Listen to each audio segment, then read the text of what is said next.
Chapitre 2.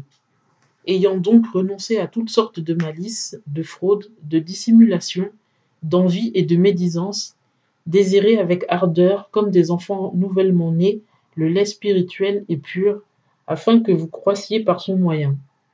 Puisque vous avez goûté que le Seigneur est bon, en vous approchant de lui, qui est la pierre vivante rejetée des hommes mais choisie de Dieu et précieuse, vous aussi, comme des pierres vivantes, vous êtes édifiés pour être une maison spirituelle, une sacrificature sainte, afin d'offrir des sacrifices spirituels agréables à Dieu par Jésus-Christ.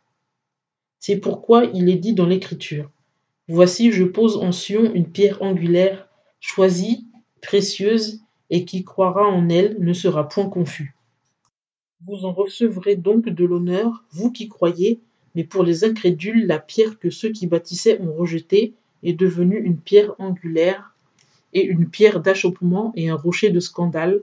En désobéissant à la parole, ils se heurtent contre elle, et c'est à cela qu'ils ont été destinés.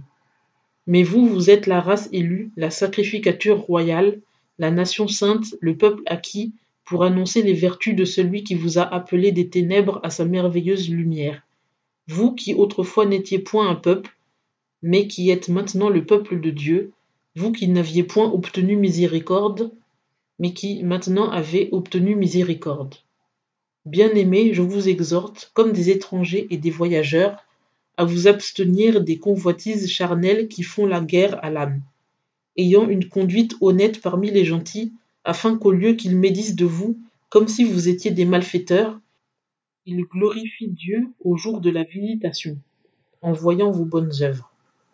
Soyez donc soumis à toute institution humaine à cause du Seigneur, soit au roi comme à celui qui est au-dessus des autres, soit au gouverneur comme à des personnes envoyées de sa part, pour punir ceux qui font mal et approuver ceux qui font bien.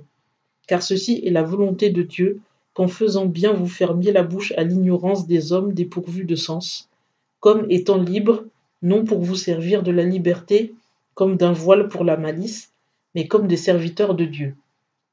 Rendez honneur à tous, aimez tous les frères, craignez Dieu, honorez le roi.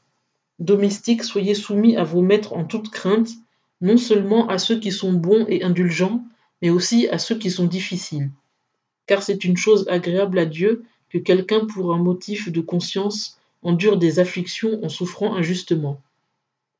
Quelle gloire en effet vous reviendrait-il si vous supportez patiemment d'être battu pour avoir mal fait? Mais si vous supportez patiemment la souffrance pour avoir bien fait, c'est à cela que Dieu prend plaisir. Car c'est à cela que vous êtes appelés, puisque Christ aussi a souffert pour vous, vous laissant un exemple afin que vous suiviez ses traces, lui qui n'a point commis de péché et dans la bouche duquel il ne s'est trouvé aucune fraude, qui outrageait ne rendait point d'outrage, et maltraité ne faisait point de menaces, mais s'en remettait à celui qui juge justement, lui qui a porté nos péchés en son corps sur le bois, afin qu'étant morts au péché, nous vivions à la justice, et par la meurtrissure de qui vous avez été guéris. Car vous étiez comme des brebis errantes, mais vous êtes maintenant retournés au pasteur et à l'évêque de vos âmes.